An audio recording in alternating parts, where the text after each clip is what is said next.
지난 한 주 설 명절 맞이해서 무척 바쁘셨으리라 생각이 됩니다. 이제 분주한 마음 다 정리하고 다시 일상으로 돌아와야 하는 또 그런 상황인 것 같습니다. 우리 교회에서는 40일 특별 새벽 부흥회를 진행하다가 한 주 동안 잠시 쉬었습니다. 이제 내일부터 다시 기도의 불을 붙여 나가고자 합니다. 그래서 오늘 설교 제목이 엘리야의 능력의 기도라는 제목으로 말씀을 증거하면서 함께 은혜를 나누고자 합니다. 1000년에서 2000년까지 그 1000년 동안 세계에서 가장 영향력을 많이 끼친 지도자가 누구일까?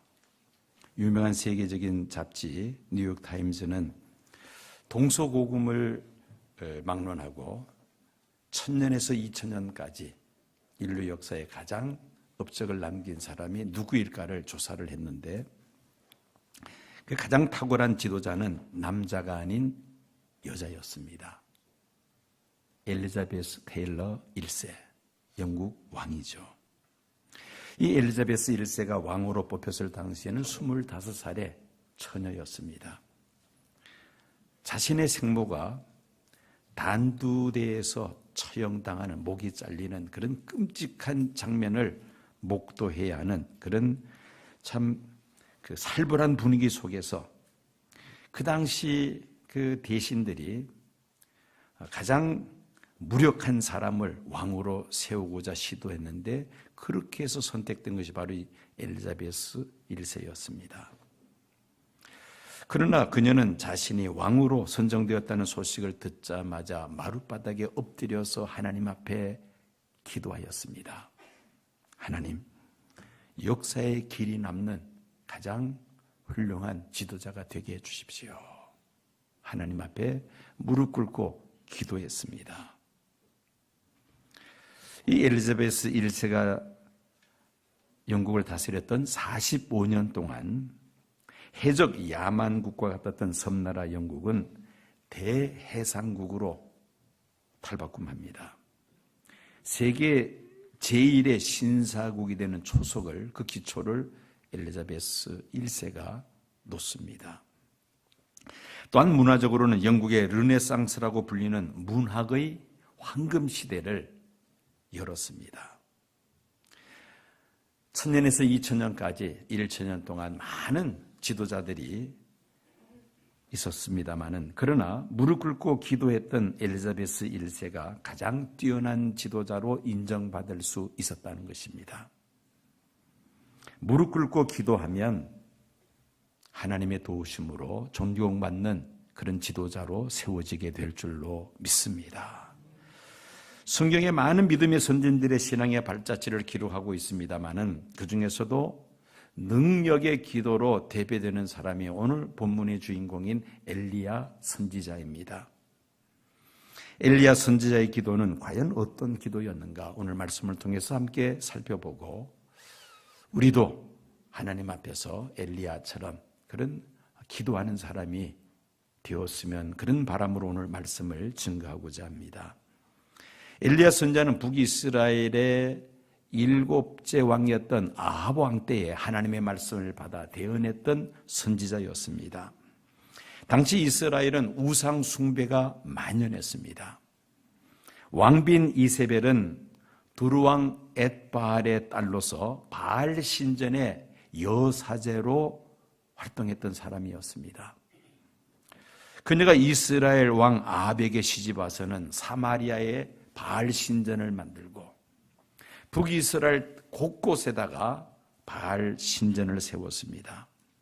그리고 아세라 목상을 세워서 우상을 섬기게 합니다. 이스라엘의 하나님 여호와의 분노를 일으키게 되죠. 뿐만 아니라 이스라엘에 있는 모든 하나님의 선지자들을 몰살하려는 그런 계획까지 가지고 있었습니다. 하나님께서 엘리야 선지자를 통하여 아합 왕에게 말씀하시기를 수년 동안 이스라엘에 비가 오지 않을 것이라고 경고하십니다. 왜? 북이스라엘이 바알신을 섬기고 우상 숭배가 만연했기 때문이었습니다. 아합 왕은 엘리야의 이 말을 듣고는 엘리야를 죽이기 위해서 이스라엘뿐 아니라 다른 주변 나라들까지 샅샅이 뒤지게 했습니다마는 엘리야를 발견하지를 못합니다. 가뭄이 시작된 지 3년째 되던 해에 하나님께서 엘리야 선지자에게 이스라엘에 다시 비를 내리게 하시겠다고 말씀하십니다. 이때 엘리야 선지자가 아합 왕을 다시 만나게 됩니다. 아합 왕을 만난 엘리야는 이스라엘이 혹심한 가뭄으로 3년 동안 고생한 것이 바로 바알신과 아세라 목상과 이방신들을 섬겼기 때문이라고 하나님의 말씀을 전하면서 왕후 이세벨이 거느리는 바알의 선지자 450명 또 아세라 선지자 400명을 갈멜산으로 불러내어서 이스라엘 백성들이 보는 앞에서 과연 이스라엘 하나님 여호와가 참신인지 바알이 참신인지 대결할 것을 왕에게 요청을 합니다.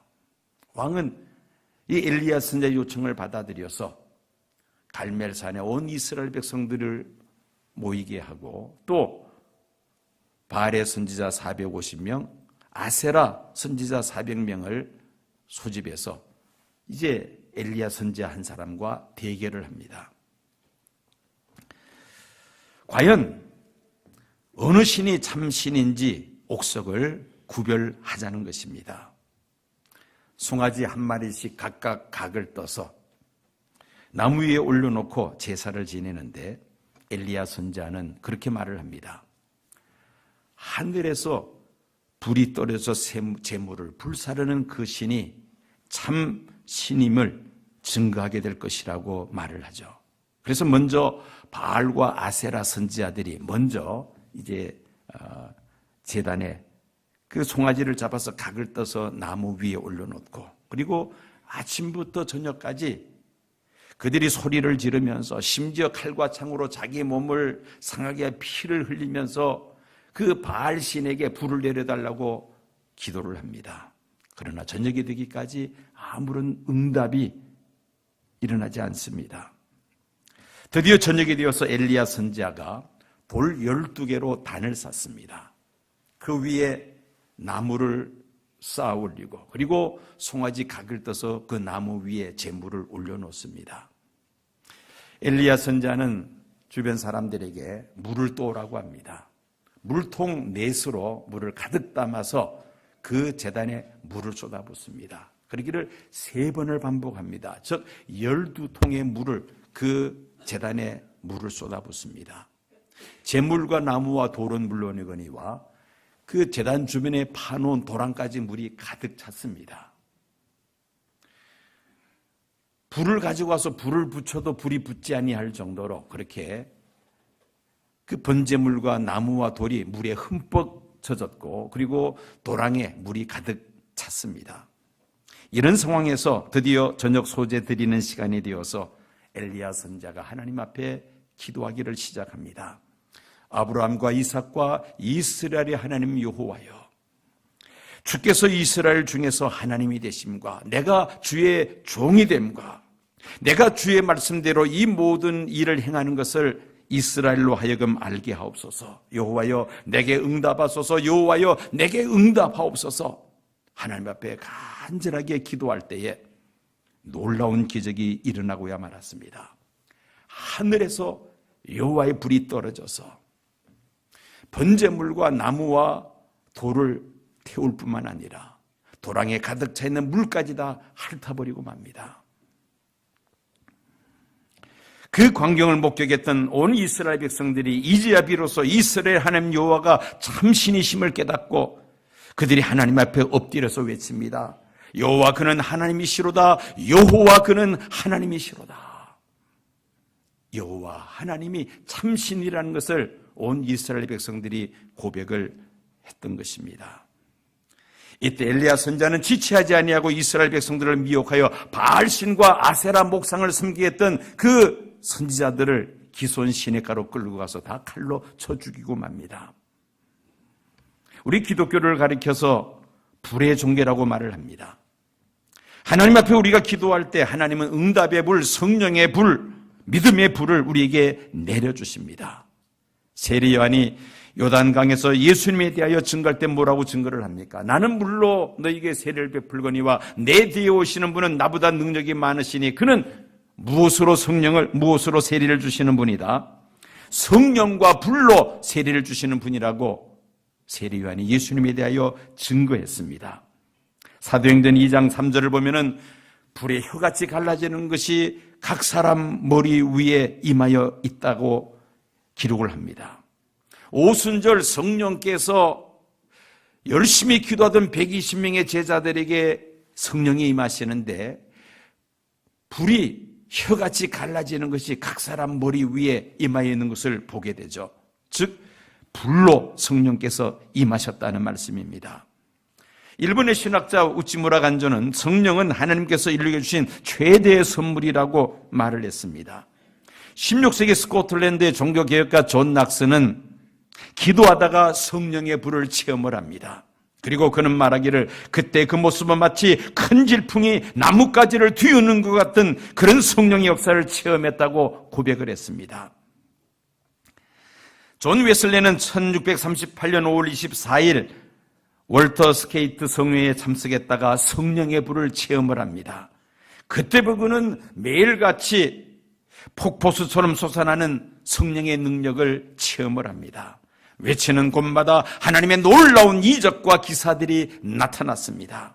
수많은 영혼들이 가슴을 쥐고 회개하고 하나님 앞으로 돌아서는 놀라운 역사가 나타납니다. 복음을 널리 전파했는데 그가 감리교의 창시자가 됩니다. 저 유명한 부흥사 D.L. 무디는 1838년 찬양 사역자 생키와 함께 집회를 인도하다가 갑자기 성령의 불을 체험을 합니다. 그는 그 성령의 역사로 말미암아 많은 사람들이 회개하고 하나님 앞으로 돌아서는 놀라운 역사가 나타납니다. 그가 성령 받은 이후에 그 성령의 역사로 말미암아 그의 설교를 통해서 하나님 앞으로 회개하고 돌아온 사람들이 100만 명이 넘는다는 그러한 이야기가 있습니다. 우리 한국교회도 유명한 분이 계시죠. 길선주 목사님. 그분이 그때는 장로님이었습니다.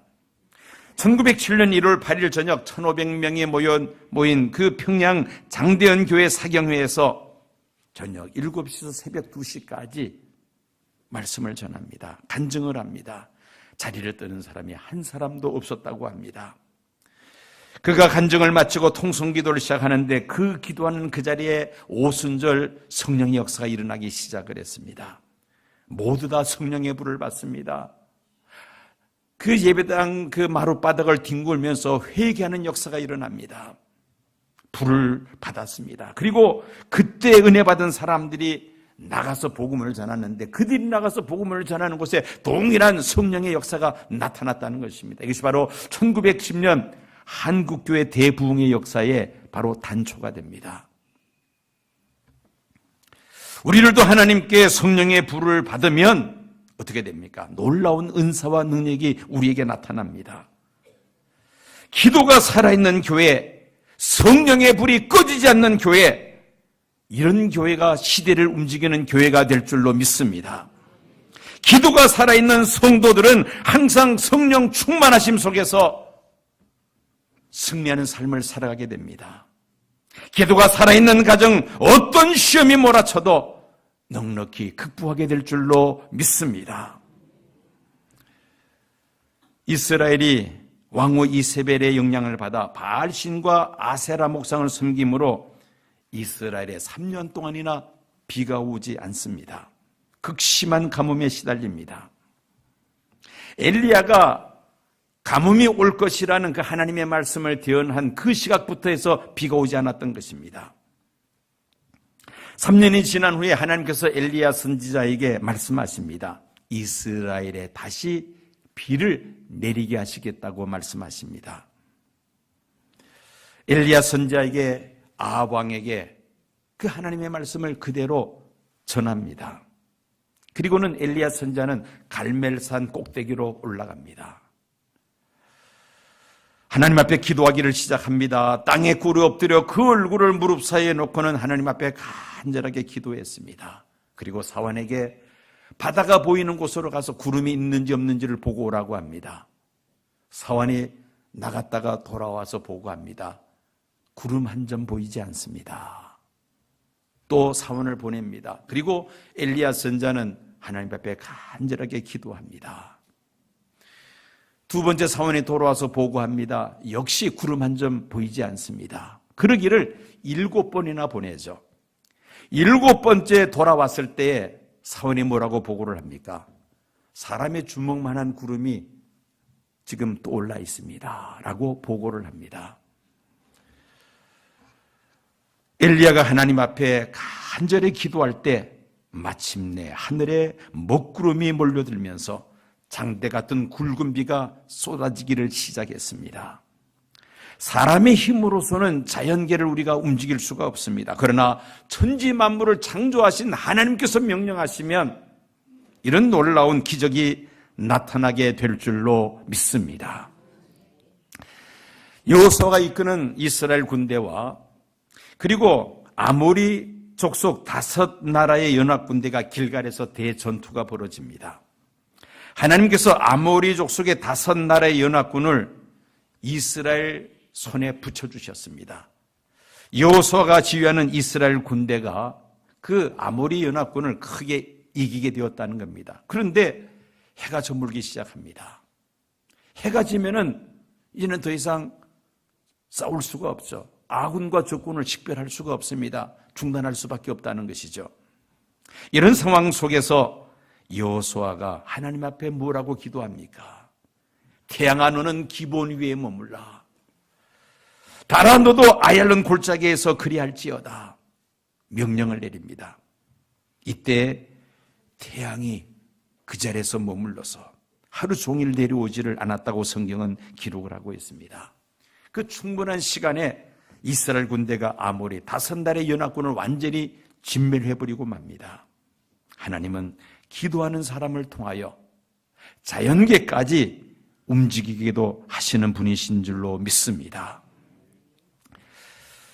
자, 이렇게 하늘에서 불을 끌어내리기도 하고 또 비를 내리기도 하는 능력 있는 선지자 엘리야였습니다마는 야고보서 5장을 보면은 엘리야는 우리와 성정이 같은 사람이라고 그렇게 말씀하고 있습니다. 엘리야가 기도를 통하여 일으킨 기적들을 볼 때 그는 일반인과 전혀 다른 특별한 사람인 것처럼 보이지만은 그러나 실상 그는 우리와 다를 바가 없는 그런 평범한 사람이었다는 말입니다. 기도를 통해서 하늘에서 불을 끌어내리고 3년 동안 비가 오지 않아 메마른 땅에 비를 끌어내린 능력의 선지자였습니다마는 그도 한 인간에 불과한 우리와 성정이 같은 사람이라고 야고보서 5장에 기록을 하고 있습니다. 열왕기상 19장을 보면은 엘리야가 우리와 성정이 같은 사람이라는 것을 확인할 수가 있습니다.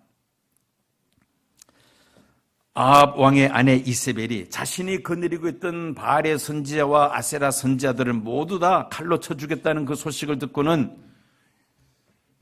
이 이세벨이 완전히 이제 머리에 뚜껑이 열립니다.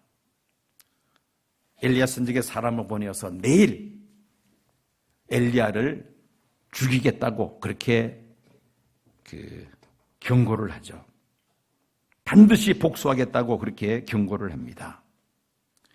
이 소식을 들은 엘리야는 그 전날 하늘에서 불을 끌어내리기도 하고 또 하늘에서 3년 동안 가물었던 그 땅에 비가 내리기도 한 그런 선지자였습니다마는 그 이세벨의 말을 듣고는 마음이 녹아내리고 맙니다.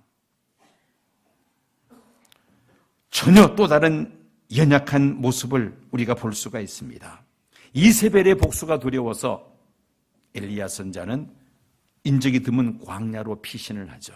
그리고 로뎀나무 아래에서 하나님 앞에 기도합니다. 자신의 영혼을 불러가 달라고 엘리야 선지자가 하나님 앞에 기도합니다. 바알의 거짓 선지자들을 칼로 쳐 죽이던 그 당당한 기세가 하룻밤 사이에 허물어져 버리고 말았다는 것입니다. 일이 잘 되면은 자신만만하다가도 일이 뜻대로 진행되지 아니하면 그만 낙심하고 좌절하고 포기하는 우리의 모습과 별반 다를 바가 없는 사람이라는 것입니다. 그래서 야고보는 우리와 성정이 같은 사람이다 라고 엘리야에 대해서 말하고 있는 것입니다. 비록 엘리야가 우리와 성정이 같은 사람이지만은 우리와 차이가 있다면은 그가 무엇을 했다는 것입니까? 기도했다는 것이죠. 그것이 바로 우리와 차이점입니다. 그가 하나님 앞에 믿음으로 기도할 때에 하나님의 능력이 나타났다는 것입니다. 엘리야 선지자 자체가 능력 있는 사람이 아닙니다. 그 능력은 어디에서 나왔습니까? 하나님께로부터 온 것이죠. 엘리야 선지자가 한 것이 있다면 무엇입니까? 하나님 앞에 기도했다는 겁니다. 그게 바로 우리와의 차이점이라는 것이죠. 우리를 또 기도하면 엘리야와 같은 능력 있는 하나님의 사람으로 쓰임받을 수 있다는 말입니다. 그래서 야고보는 엘리야에 대해서 우리와 성정이 같은 사람이라고 말했던 것입니다. 결코 엘리야를 끌어내리기 위해서 한 말이 아니라 우리들을 끌어올리기 위해서 여러분들도 엘리야와 같은 능력의 사람이 될 수 있다고 그런 측면에서 엘리야를 향하여 그는 우리와 성정이 같은 사람이라고 말하고 있는 것입니다. 주식회사 해찬들이라는 그 식품회사가 있죠. 이 회사는 1973년 지금은 고인이 되었습니다마는 대전중앙장로교회 오광선 장로님이 설립한 식품회사였습니다. 태양초 고추장이라는 상품으로 대히트를 쳐서 이 사업이 크게 번창하게 되었습니다. 그런데 그 히트 상품은 이 장로님이 기도하다가 얻은 아이디어라고 그렇게 전해지고 있습니다. 이 해찬들의 전신이 삼원 식품이었는데 부도가 나서 망하게 되었습니다. 그 부인 김군사님은 하나님 앞에 두 가지 소원 기도를 드렸다고 합니다.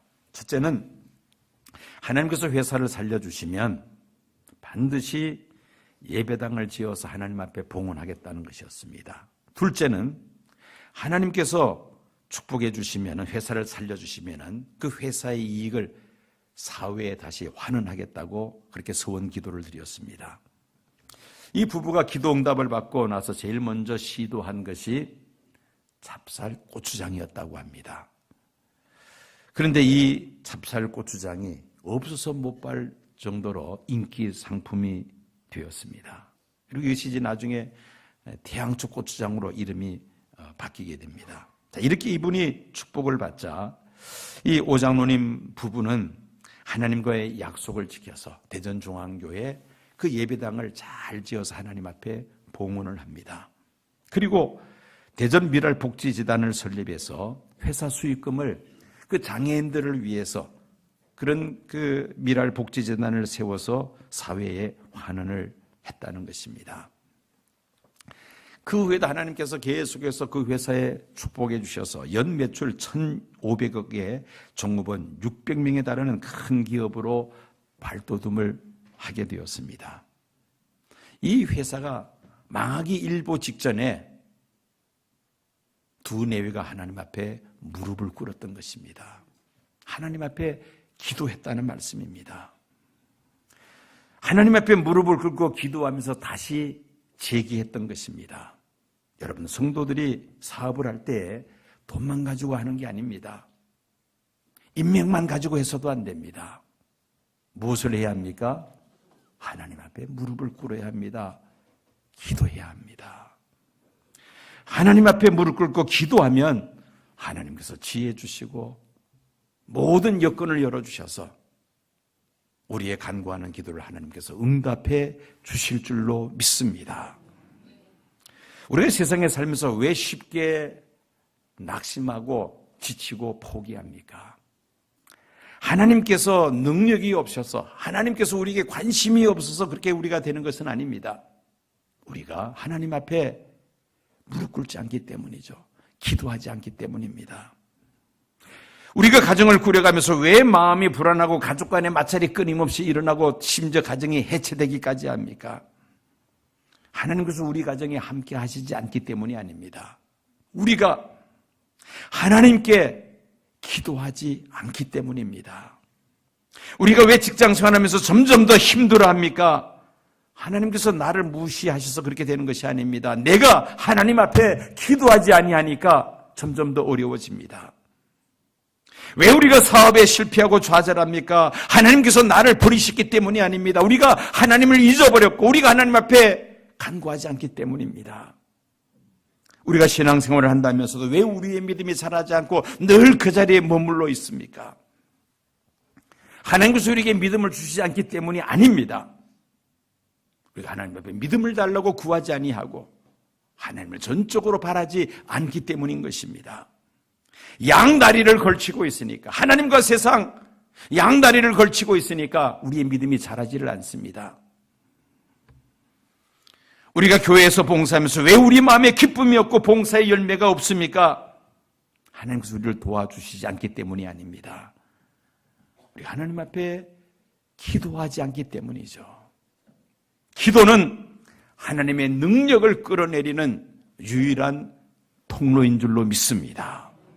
기도를 통하여 능력 있는 그리스도인, 활력이 넘치는 기독교인, 그리고 하나님 앞에 영광을 돌리는 기독교인이 되는 줄로 믿습니다. 40일 특별 새벽 부흥회 금년에 기도로 우리가 시작했습니다. 바람 성령바람의 주제로 새벽마다 우리 교회에 나와서 멀리 떨어져 계시는 분들은 유튜브를 통해서 생중계로 함께 참여하고 계십니다. 3분의 1이 남았습니다. 어쨌든 우리가 성령의 능력을 힘입어야 합니다. 기도의 날개를 펼쳐서 성령의 바람을 받고 우리가 상승할 수 있어야만 합니다. 2019년 이구동성으로 금년 한 해 쉽지 않을 것이라고 말들을 합니다. 그러나 우리가 기도의 날개를 펼쳐서 성령의 바람을 탈 수 있다면 넉넉히 승리하게 될 줄로 믿습니다. 문제는 기도하느냐 하지 않느냐에 달려있다는 말씀입니다. 엘리야가 비록 우리와 성정이 같은 사람이지만은 그는 하나님 앞에 기도함으로 인하여 놀라운 능력이 나타났습니다. 비록 우리가 참 연약하고 부족한 우리들입니다마는 하나님 앞에 기도하고 하나님 앞에 도움을 구하고 하나님의 능력을 힘입으면은 우리도 엘리야 선지자와 같이 능력 있는 믿음의 사람이 될 줄로 믿습니다. 우리 함께 말씀을 기억하시고